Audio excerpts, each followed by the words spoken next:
Chapter 8 focuses on the process and structure of memory.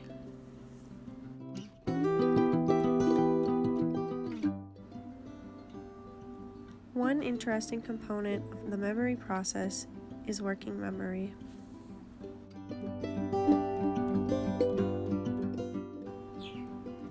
Working memory is a newer understanding of short-term memory that adds conscious, active processing of incoming sensory information and of information retrieved from long-term memory.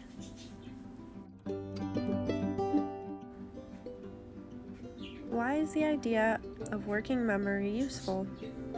While short-term memory traditionally has been conceived of as a passive storage buffer, the term working memory developed as a way to refer to a more active part of the human processing system.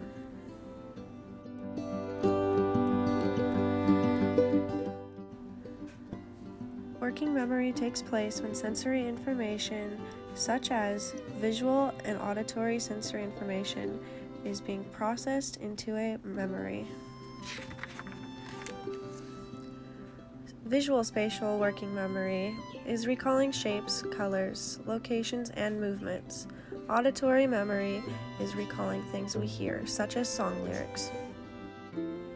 The process of working memory begins in the prefrontal cortex, creating short-term memory, and then in the hippocampus, when encoding the short-term memory into the long-term memory.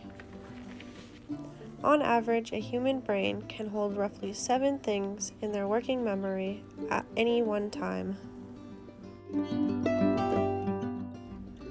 This creates a perfect workspace necessary not only for long-term learning, but also for many other complex activities, such as reasoning and comprehension.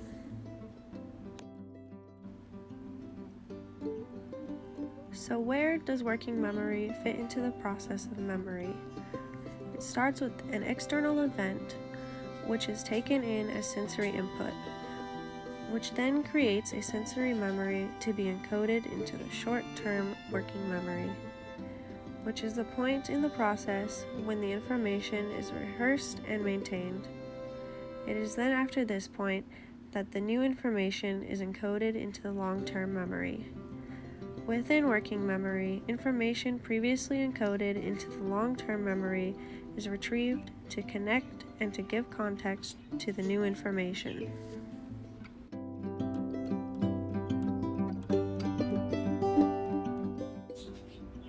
This process is used while processing the information being said, while taking notes, following an intriguing plotline, and following a cookie recipe. Different activities may fall into visual spatial memory and auditory memory. Here are some more examples of using working memory in everyday life. Remembering someone's address while we listen to instructions on getting there, learning a new person's name and remembering it through an entire conversation, learning and remembering someone's email address.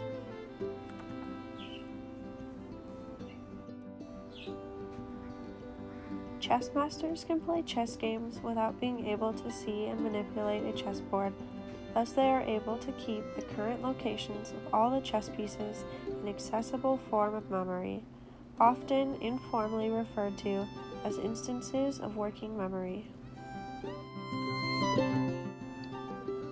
The standard definition of working memory is more restrictive, however, and refers to the temporary storage of information that is being processed in any range of cognitive tasks.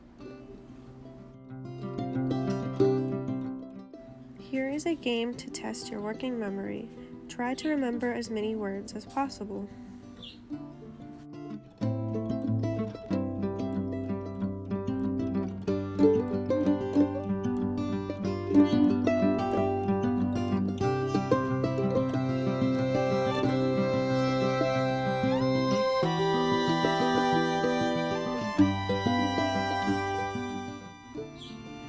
How many words from the list can you remember?